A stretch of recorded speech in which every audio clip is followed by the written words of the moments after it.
Hey, this is Deborah, and it's time for number 11. So we're gonna do a side leg series. So for those of you who have issues with shoulders or wrists, this will be a great one. So as long as you can get all the way down on the floor, you're gonna be fine. And this is gonna work the obliques in the side waist a little bit more than some things do, but work it from the opposite end instead of working from the top up.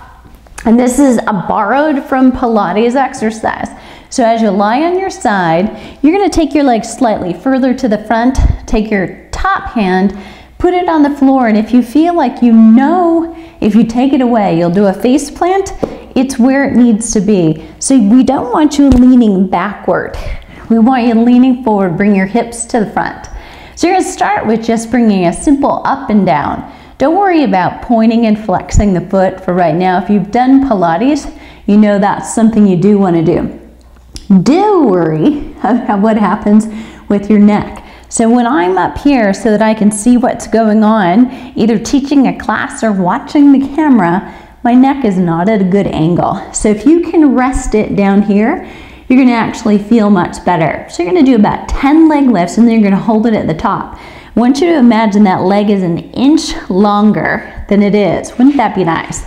You're gonna take the bottom leg and lift it up and touch the top one.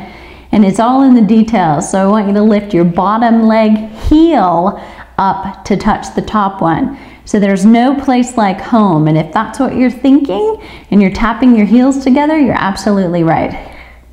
And once you've done 10, I want you to lower both legs. And then you're gonna lift them both from the floor.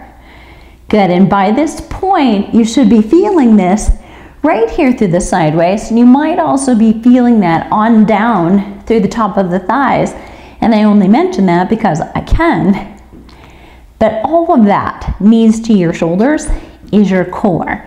And then you're gonna bend your knees and relax and do a stretch if you need to, just holding that top leg in. And then we turn to do the flip side. So I'm dancing with my microphone here a little bit, hopefully not squashing it. So again on my side, head placed correctly, feet slightly further forward, and up for 10, 9, 8. Pressure on my top hand, so I know that hip is forward, and up.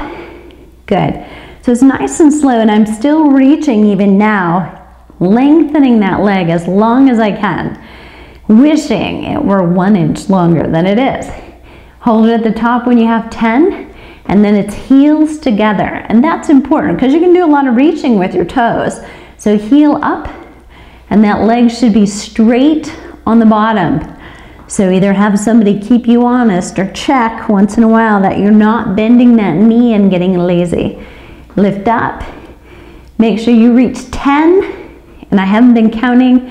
You're gonna do 2 more, and then both legs down and lift them both. So watch the strain through the neck. If you know you've got issues here, try to push your head down just a little bit into the floor, and that'll help you avoid the temptation to strain by coming up, and relax your neck muscles and prevent any pain and strain there.